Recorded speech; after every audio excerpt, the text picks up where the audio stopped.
One night Mika woke me up before dawn. He told me to dress quickly and said no more. When I was ready, I helped him to bind his feet and to pull on his boots. He groaned with pain but moved in haste. When he was dressed, he made sure the other men were still asleep and then pulled out his rifle from behind the bed. He took the weapon out of its brown case and slung it over his shoulder. He carefully replaced the empty case behind the bed, locking it to look as though the rifle was still inside. Then he uncovered the telescope and slipped it into his pocket together with a small tripod. He changed his cartridge belt and took a pair of field glasses off the hook and looped the strap around my neck. We silently slipped out of the tent, past the field kitchen. When the men on guard had marched by, we ran quickly towards the bushes, crossed the adjoining field, and were soon outside the encampment. The horizon was still swathed in nocturnal mist. The white streak of the country lane crept between the dim layers of fog, which hung over the fields. Mika wiped the perspiration off his neck, hitched his belt, and patted me on the head as we hurried towards the woods, barely visible in the distance. I did not know where we were going or why, but I guessed that Mitka was doing something on his own, something he was not supposed to do, something that might cost him his position in the army and in public esteem. And yet, realizing it all, I was filled with pride to be the person chosen to accompany him and help a hero of the Soviet Union in his mysterious mission. We walked fast. Mitka was obviously tired as he limped and pulled his rifle, which kept slipping off his shoulder. Whenever he stumbled, he muttered curses which he usually forbade other soldiers to use, and realizing I had heard them, ordered me to forget them at once. I nodded in agreement, though I would have given much to have my speech back, so that I could repeat those magnificent Russian curses, which were as juicy as ripe plums. We cautiously bypassed the sleeping village. No smoke rose from the chimneys. The dogs and the roosters were silent. Mitka's face stiffened as his lips became dry. He opened a flask of cold coffee, took a gulp, and gave me the rest. We hurried on. It was daylight by the time we entered the forest, but the woods were still gloomy. The trees stood stiff, like sinister monks in black habits, guarding the glades and clearings with the broad sleeves of their branches. All one point to the sun found a tiny opening at the top of the trees, and the rays shone through the open palms of chestnut leaves. After some reflection, Mitka selected a tall, sturdy tree close to the fields on the edge of the forest. The trunk was slippery, but there were knots and broad boughs grew fairly low. Mitka first helped me onto one of the boughs, and then handed me the long rifle, the binoculars, the telescope, and the tripod, all of which I hung delicately on the branches. Then it was my turn to help him up. When Mitka, groaning and puffing, and wet with sweat, reached me on the branch, I climbed to the next one. Thus, helping each other, we managed to get almost to the top of the tree with a rifle and all the equipment. After a moment's rest, Mitka deftly bent some branches which obscured our view, cut some of them, and tied others. We soon had reasonably comfortable and well-concealed seats. Unseen birds fluttered at the top of the nearby trees.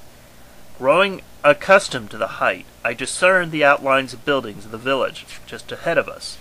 The first puffs of smoke were beginning to rise into the sky. Mitka attached his telescope to his rifle and fixed the tripod firmly. He sat back and carefully placed his rifle on its support. He spent a long time scanning the village through the binoculars. Then he handed them to me and began to adjust the telescope sights of the rifle. Through the binoculars I surveyed the village.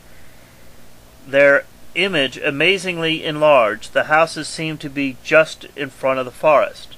The picture was so sharp and clear that I could almost count the straws in the thatched roofs. I could see hens pecking in the yards, and their dog lazing in the thin sunshine of the early morning. Mitka asked me for the binoculars. Before handing them back, I had another quick glimpse of the village. I saw a tall man leaving a house. He stretched his arms, yawned, and looked at the cloudless sky. I could see that his shirt was wide open in the front, and there were big patches on the knees of his pants. Mitka took the binoculars and placed them beyond my reach. Motionlessly, he studied the scene through his telescope. I strained my eyes, but without the glasses could see only dwarfed houses far below. A shot rang out. I started, and the birds fluttered in the foliage. Mitka raised his red, perspiring face and muttered something. I reached for the binoculars. He smiled apologetically and held back my hand. I resented Mitka's refusal, but could guess what had happened. In my imagination, I saw the farmer keeling over, reaching above his head with his hands as if seeking support from the invisible handhold. He slumped on the threshold of his house. Mitka reloaded the rifle, placing the used cartridge case in his pocket. He calmly inspected the village through the binoculars, whistling softly through tight lips. I tried to visualize what he saw there. An old woman wrapped in brown rags walking out of the house, looking at the sky, crossing herself, at the same moment catching sight of a man's body lying on the ground. As she approached it with clumsy waddling steps and bent down to turn his face towards her, she noticed the blood and ran screaming towards the neighboring house. Startled by her cries, men pulled on their trousers, and women only half awake started running out of the houses. The village soon swarmed with people, rushing to and fro. The men bent over the body, gestured wildly, and looked helplessly in all directions. Mitka moved slightly. He had his eyes glued to the telescopic sight, and was pressing the butt of his rifle to his shoulder. Drops of perspiration glistened in his forehead. One of them broke away, rolled to his bushy eyebrows, emerged at the base of his nose, and started along the diagonal ridge of his cheek on the way to his chin. Before it reached his lips, Mitka fired 3 times in quick succession. I closed my eyes and saw the village again, with the 3 bodies sliding to the ground. The remaining peasants, unable to hear the shots at that distance, scattered in panic, looked around bewildered, and wondered where the shots were coming from. Fear gripped the village. The families of the dead sobbed wildly and dragged their bodies by their hands to feet towards their houses and barns. Children and older people, unaware what was happening, milled aimlessly about. After a few moments everyone disappeared. Even the shutters were closed. Mitka examined the village again. There must have been no one left outside, for the inspection took some time. Suddenly he put aside the binoculars and seized the rifle. I wondered. It was perhaps some young man sneaking between the houses, trying to evade the sniper and get quickly back to his hut.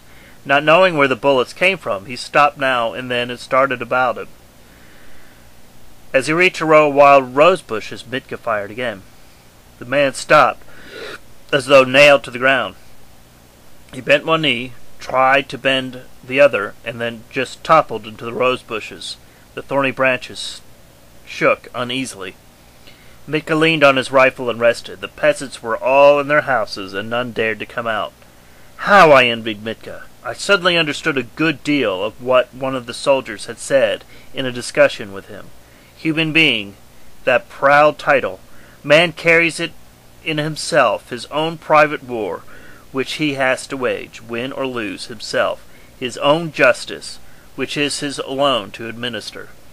Now Mikan Kuku had meted out revenge for the deaths of his friends, regardless of the opinions of others, risking the position in his regiment and the title of hero of the Soviet Union.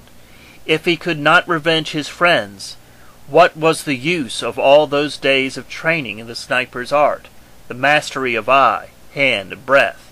What value was the rank of hero, respected and worshipped by tens of millions of citizens, if he no longer deserved it in his own eyes? There was another element in Mitka's revenge. A man, no matter how popular and admired, lives many lives mainly with himself, if he is not at peace with himself, if he is harassed by something he did not do, but should have done, to reserve his own image of himself, he is like the unhappy demon, spirit of exile, gliding high above the sinful world. I also understood something else. There were many paths and many ancient leadings to the moral summit. But one could also reach the summit alone, with the help, at most, of a single friend, the way Mitka and I had climbed the tree. This was a different summit, apart from the march of the working masses. With a kind smile, Mitka handed me the binoculars. I peered eagerly at the village, but there was nothing to see except tightly shut houses. Here and there a hen or a turkey strutted. It was just about to hand the glasses back to him when a big dog appeared between the houses. It wagged its tail and scratched its ear with a hind leg. I remembered Judas. He had done just that as he scowled at me, hanging in the hooks. I touched Mitka's arm, pointing to the village with my head. He thought I meant that people were moving, and he concentrated on the telescopic sight. Seeing no one, he looked at me questioningly. I told him with signs that I wanted him to kill the dog. He showed surprise and refused. I asked him again. He refused, looking at me with disapproval. We sat in silence, listening to the fearful rustle of the forest. Mitka surveyed the village again, but there was nothing to see. He folded the tripod and removed the telescopic sight.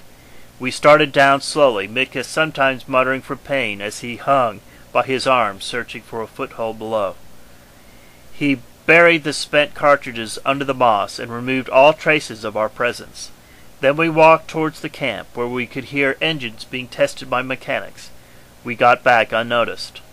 In the afternoon, when the other men were on duty, Mitka quickly cleaned the rifle and the sight and replaced them in their sheaths. The evening he was mild and cheerful as before. In a sentimental voice he sang ballads about Charpaizev, about the beauty of Odessa, about gunners who, with 1,000 batteries, were avenged the mothers who had lost their sons in the war. The soldiers sitting near sang the chorus. Their voices carried loud and clear. From the village came the faint, steady tolling of the funeral bells.